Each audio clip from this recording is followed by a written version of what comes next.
What is the absolute worst money advice you've ever heard? For me, I would say you always be in debt anyway. Everybody is in debt. Or you can't take it all. Spend it here. You can't take it all with you. And finally, people say, treat yourself. You've worked so hard. Let me know seriously, what is the worst money advice you've ever had? I would love to hear you in the comments. Because in today's video, we're going to be looking at 5 pieces of financial advice that broke people pass around like gossip, and why it's keeping so many people stuck in the same cycle. Hey money friends, welcome back to my channel. If you're trying to level up your money mindset, build real wealth, and escape paycheck to paycheck living, you are in the right place. And feel free to subscribe, share to your family and friends. Today, we're talking about the kind of money advice that sounds so good, but actually it's a financial sabotage. But I won't leave you hanging as usual. I will always give you practical advice to replace each of this one so that you know what to do instead of taking the bad money advice. So let's dive in. The very first one we're going to be talking about today is you've worked hard, so you deserve it. Treat yourself. This one feels like self-care. It feels as if somebody is caring for you, but it's what? It's actually a self-sabotage. And here is the truth. Working hard does not guarantee financial success. Tons of people work hard and still struggle financially. Why? Because it is not about the effort, it is about the smart decisions you make. When treat yourself becomes your default response to stress or hard work, you're robbing your future self of financial peace. Now, what is the better advice? You deserve something better. You deserve options. You deserve peace. You deserve not to panic every time there's an unexpected bill that shows up. So treat yourself to stability first. Treat yourself to that comfort zone first by saving, budgeting, planning. Then do what? Reward yourself without any guilt. Now, what is the second money advice we're going to be talking about today? You need a new car.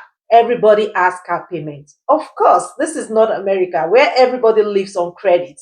That is what the poor Teddy broke. Now it goes on. Oh, you need a new car. Everybody has car payment. This is one is very sneaky. People say you need to finance a new car for you to get something reliable. I 100% disagree. It's a no. It's you taking debt.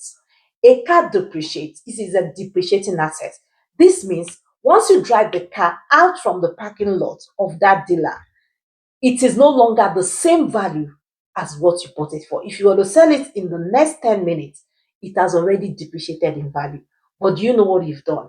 You have accumulated debt that will do what? That will yield interest over time that you'll be using to pay down that car loan, right? That is why you don't need a new car. For you, if you have the cash to buy a new car, 100% you can go ahead and do it. But if you don't have the cash to buy a new car, why not get a fairly used car that is reliable, something that you can use over time without you having to pay what? Interest on the car. Now, here is the better advice instead. Save up. Learn what makes a used car dependable, like checking the mileage, maintenance history. Review it before you purchase it and pay cash if you can. Even if it takes you time, I believe you will thank yourself later, because patience is better than a car loan will ever give you. Now, let's go to the third advice that the broke people preach around like a gospel. You need credit card for emergencies. Keep your credit card for emergencies. In case there's an emergency, you need a credit card. Once again, credit card are not for emergency. It is not for you to borrow money for emergency. It is not a security, right? Because once you dip into your credit card, what does it do? You pay interest on it as well. So what is the better advice? The better advice is save up an emergency fund. By discipline, you can save up 3 to 6 months of your expenses in your emergency fund. Now, when you look at emergency fund is not your total income. Emergency fund is expense, essential expense, your rent, bills that you must pick on a monthly basis, so that if emergency comes, so if you earn $5,000 and of this $5,000 is only $3,000 that are your essentials, your rent, your hydro, maybe some school loans, your car loan, your car insurance, things that you must pick. If it's $3,000, that means $3,000 is your emergency fund for that month. In case if you lose your job, you'll be able to at least fund the emergencies, the essentials in your life for that month. So let's say 3,000 for instance. $3,000 multiplied by 3 months. So you're either saving $9,000 or you're looking for 6 months worth of emergency fund, which is what? $18,000. That is just an example. So you need to know what are your essentials in the month. Because when you hear emergency fund, everybody, emergency fund. So if I'm earning $2,000 now, I have to look for $2,000 in my emergency fund for the next 6 months. No, you're looking for essentials, right? Clothing is not essential. So you do not put it as what you buy, what you put your fund with your emergency fund. You're looking for things that are essentials. Once you get that, put it on. It's valued at $2,000. Now I need to save up for 3 months, for 6 months, in case if anything happens. If that laptop just decides to pack up, you should be able to do what? To fund from your emergency fund instead of you doing your putting it on your credit card. That is why it is good to have an emergency fund. Credit card is good, right? But when you want to build wealth, when you want to change your money mindset, you need to start doing what? Saving for emergency, so that you don't fall back on your credit card that has interest on it whenever emergency comes. Let's look at the fourth advice that moves around like gospel. Have you heard? Pick this particular stock. It will make you rich. Oh my God. This version of story, trust me, sounds real exciting, but it's actually you gambling with your future, right? If you want peace of mind, if you want peace of mind, if you do not understand the stock market, don't dabble into it. There are ways in which you can go into the stock market and you have peace of mind. But if you don't understand the market and you want to start trading, you're going to lose all your money. If you don't lose it now, you will later lose it, except you decide that, okay, I want to learn what the stock market is all about, right? So don't just say somebody tells you on the internet, oh, this stock is going to peak, it's going to make 100% returns tomorrow, and you decide to put your money in it. Oh, why am I laughing? I'm laughing because you would lose all your money. So, what is the better advice instead? Like I said, if you do not understand the market, don't dabble into trading. There are funds in which are low risk and conservatives. Funds like ETFs, ETFs like the X-ray traded fund, is a group of companies that come together in a bucket. So let's take S&P 500 for instance. It's 500 companies in one bucket, right? So if you buy one S&P 500, what it means is you've bought a piece of that 500 companies. Can 500 companies go down the same day? Let's reason it, right? Can 500 companies go down the same day? These companies are not in the same sectors. They are cut across, is the best 500 companies in the US stock exchange, right? Which means these companies cannot go down the same day. If 10 decide to say, oh, we're packing up, we're folding up, 490 is still there to uphold your cash. Even if you're losing 10%, 3%, 2%, you would know that you're not losing all your money.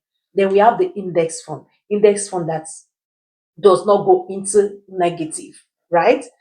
The interest might not be much. The return might not be as crazy as the one that tells you, oh, you're going to make 100% in 24 hours or in 2 months. But you do what? You have peace of mind, you have stability. Why you begin to learn about the markets, right? Why you begin to learn about the markets. That is the better advice, right? And I always hold dividend classes. If you want, there's always a link in my bio for every time, every month, we're always having a dividends investing class. And this is one way in which you can get into the market. You can start investing in dividend paying shares. Dividend paying shares are shares that gives you certain returns on a quarterly basis. Some even do monthly, but most of the companies they do what? They do quarterly basis. And that means if you invest $10, they say, oh, the return every year we're going to pay you 4%. You're sure that you're getting 4% back of the $10 you've invested in this type of business. So if you want to learn about it, you can just check the link in my bio and register for my next class. But that is not why we're here. We're here to discuss about the bad money advice we've gotten that we need to change our mindset about today. So, like I said, number 4, don't look at that get rich quick shares. Look for something stable, especially if you don't know the market. Now, let's look at the 5th money advice that flies around like us. Live your life now. Live your best life now. Worry about money later. This one is everywhere. Like book your trip. Oh, buy that fancy shoe. Self-care is expensive and you do what? You deserve it. Look, I'm not against you enjoying your life. But when enjoying your life becomes your budgeting strategy, you're asking for a financial stress down the road. This mindset creates debt as a lifestyle, and that debt will outlast that vacation. It will outlive that shoe or the weekend brunch. So, what is the better advice instead? Enjoy your life within your means, right? You can take trips, treat yourself, and have fun within that your budget. That you don't need to enter into the debt so that you can protect your future self. You can have a long time peace and do what short term flex. So, what is the big takeaway? Not all this advice is good advice, and not just because someone is older, louder, or popular online doesn't mean they are financially wise. Before you take someone's money advice, ask this following question: do they actually have money? Do they live the life you're trying to build? Are their values based on discipline, patience, and strategy, or just vibes?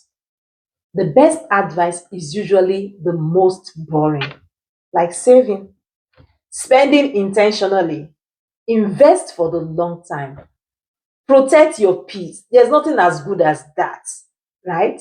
And stop trying to impress people who aren't paying your bills. Nobody knows where the shoe hurts for you. Stop trying to impress anyone. Nobody sees you. So, what are your next steps? So, if you want to learn what to actually do with your money, don't miss my next video. The top 5 investments you should strongly consider. Look at the word I use: consider. It is not a do or die, it is not a cast a stone. It's going to be coming up soon and it's going to be packed with real strategy you can start using today. Have you dropped the worst advice you've ever got? Worst money advice you've ever got? Let's share it in the comments. And if you've received value from this video, why not like, share, and subscribe to the channel because it helps the channel to grow. It helps the algorithm to push this video to many other people that would need to hear this type of financial advice. And until the next time I come your way, make sure you take the best financial advice for yourself that fits your lifestyle, that fits your value, and that fits your future self. Until next time, peace.